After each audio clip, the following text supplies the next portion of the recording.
Tennessee has officially been holding out on us. How does one state hide an underground lake, a waterfall that makes Niagara look modest, and an entire town sitting at the bottom of a reservoir without anyone noticing?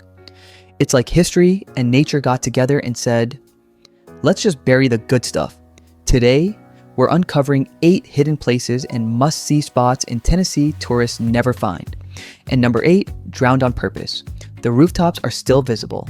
Let's go. 1. Lost Sea Adventure. We're starting with a place that looks less like Tennessee and more like an alien world beneath it. Sweetwater, Tennessee, 1905. A 13-year-old named Ben Sands crawls through a crack in a hillside, drops 30 feet into total darkness, and discovers 4.5 acres of crystal clear water, 60 feet underground, the largest underground lake in the United States. The cave stretches nearly 13 acres. Cherokee artifacts are embedded in the walls. Confederate soldiers mined it for saltpeter during the Civil War. The government surveyed it for wartime storage and walked away. The water stayed hidden. The fish here have lived in complete darkness so long their eyes evolved into vestigial structures. Still present, almost entirely useless, permanently confused about what era they belong in. Tours run daily, year-round. The cave holds a constant 58 degrees, bring a layer. The glass-bottom boat adds 40 minutes and is worth every minute. Sweetwater sits 55 minutes from Knoxville. That was 60 feet underground. Now we rise to 6,000 because Tennessee's next secret sits on a ridgeline that looks like it was stolen from Scotland. 2. Roan Highlands. We're trading the cavern floor for soap and sky, 6,285 feet on the Tennessee-North Carolina border. The Roan Highlands hold the world's largest natural rhododendron garden, 600 acres of Catawba rhododendron that bloom every mid-June in a carpet of violet pink so dense, photographers drive from across the country to document it. When the peak arrives, this ridgeline looks less like the American Southeast and more like the Scottish Highlands. The deeper mystery is the balds themselves. These treeless summit meadows shouldn't exist at this altitude. Ice Age remnants, Cherokee burning, historical grazing, no explanation has ever been confirmed. They simply exist in quiet defiance of their own tree line. Fun fact, the Appalachian Trail passes directly over these balds, and this stretch is consistently rated among the top 10 most scenic miles on the entire 2,190-mile route.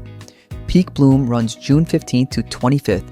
Carver's Gap trailhead sits at 5,512 feet, 2.1 miles one way to the summit, planned for temperatures 15 to 20 degrees cooler than the valley below. From the highest ridgeline in Tennessee, we now drop into a valley that holds the most visited and most misunderstood landscape in the entire national park system. 3. Cades Cove. Most visitors drive the 11-mile loop and see deer, open meadows, and 19th century homesteads. What they miss is what came before. This valley was a Cherokee settlement called Tsiahi, the place of the otter. When European settlers arrived in the 1820s, they didn't find wilderness. They found cleared land, established trails, and a community that had occupied this valley for generations. The Cherokee were removed. The settlers built what became one of the most intact collections of 19th century Appalachian structures in the United States. The John Oliver Cabin, 3 preserved churches, a working grist mill. This is a place that demands respect and rewards the prepared explorer. At dawn in late spring, it's common to count 50 or more white-tailed deer in the open meadow simultaneously. The valley was always theirs. Trip planning. Arrive before 7 a.m. The road closes Wednesday and Saturday mornings for cyclists. Abrams Falls, a dramatic 20-foot plunge, is 5 miles round trip from the far end of the loop. From a valley shaped by displacement and resilience, we travel now to a cave where a sitting United States president allegedly retreated and never fully explained why. 4. Bellwitch Cave. Near Adams, Tennessee, there is a cave on land once owned by the Bell family. What happened there between 1817 and 1821 is one of the most extensively documented cases of claimed paranormal activity in American history. Neighbors, clergy, and investigators produced sworn affidavits describing a disembodied voice that quoted scripture, sang hymns, and physically attacked members of the household. John Bell died in December 1820. An unidentified liquid was found near his body. the entity sang celebratory songs, then announced it would return in 7 years. By multiple accounts, in 1828 it did. Andrew Jackson arrived a skeptic. He left very quickly. Fun fact, when asked what it was, the entity answered, "I am a spirit from everywhere, from the air, from the water, from everywhere." That answer has never been satisfactorily explained. The cave is 45 minutes north of Nashville. Tours run March through November at a constant 57 degrees. Reservations strongly recommended in fall. Still with me? Then you already know what kind of video this is. Subscribe now so the next one finds you automatically. Because number 5 on this list makes Niagara Falls look modest, and we're just getting started. 5. Fall Creek Falls, 256 feet. That is the height of Fall Creek Falls, the tallest waterfall east of the Mississippi River. Niagara stands 167 feet. Fall Creek Falls is 89 feet taller.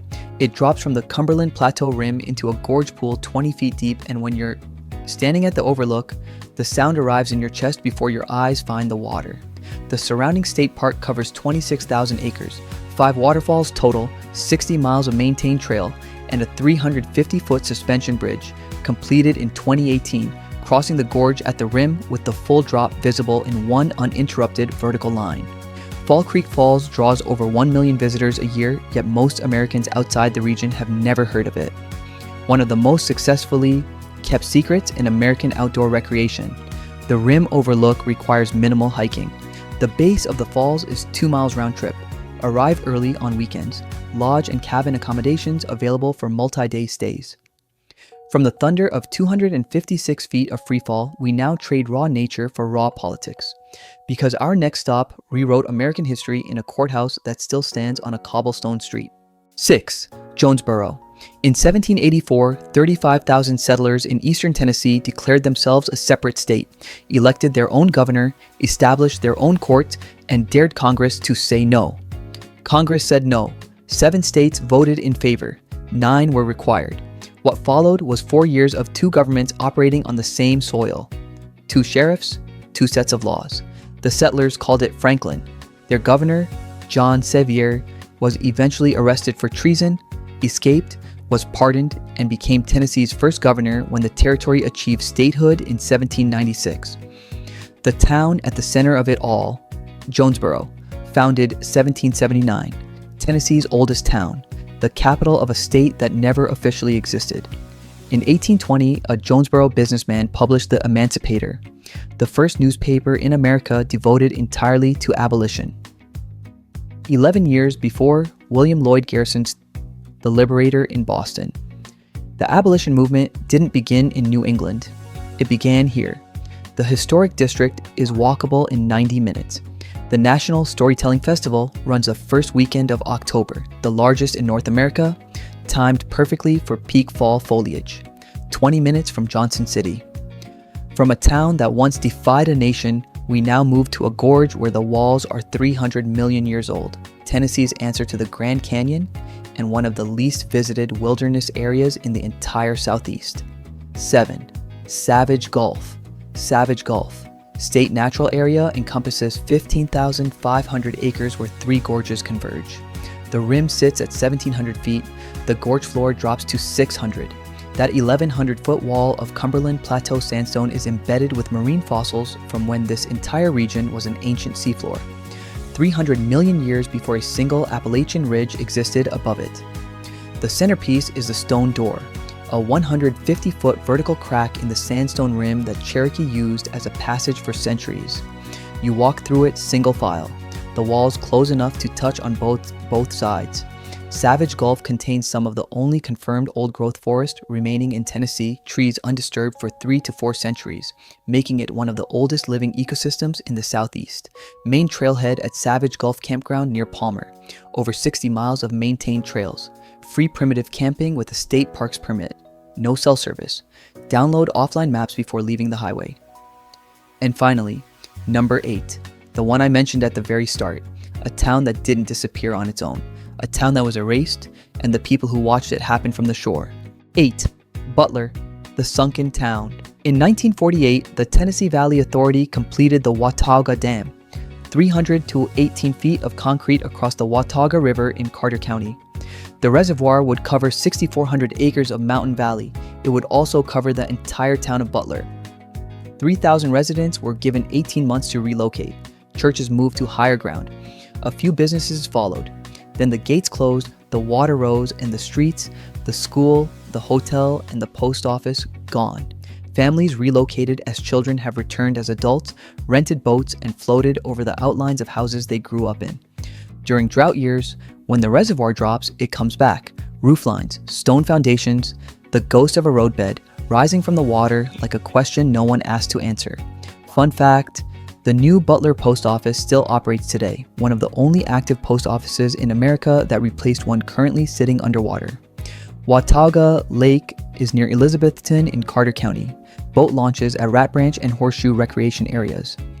Late summer through fall offers the best chance of seeing submerged structures. Check TVA Lake levels online before you go. Tennessee doesn't shout, it whispers. And if you listen closely, it tells stories older than memory, written in water, stone, and silence. If this video changed how you see Tennessee, hit like, subscribe for more unseen places, and comment below. Which spot would you visit first? If this video made you dream, plan, or say road trip out loud, you will love the next video. Click here. The next wonder is one click away.